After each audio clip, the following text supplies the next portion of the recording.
Электронды декларация уақыт пен қаржыны үнемдеудің бірден-бір жолы.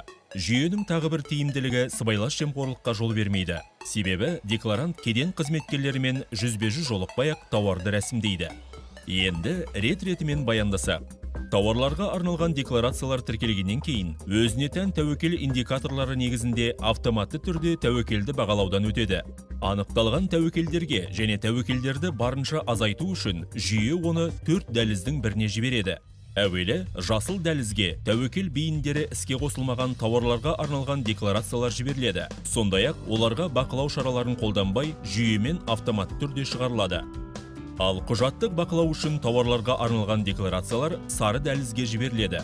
Көк дәлізге жіберілген тауарларға арналған декларацияларға тауарлар шығарылғаннан кейін кедендік бақылау жүргізілетін болады.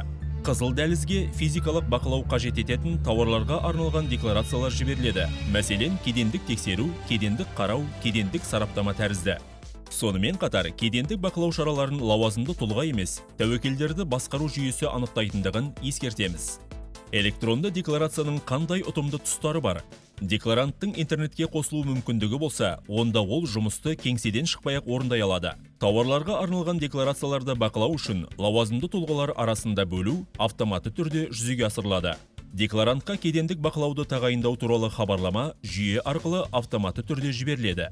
Тәуекелдерді басқару жүйесі іске қосылған кезде қосымша құжаттар сұралады және жүйе арқылы беріледі. Тәуекелдер болмаған жағдайда тауарларды шығаруды жүйе автоматты түрде жүзеге асырады.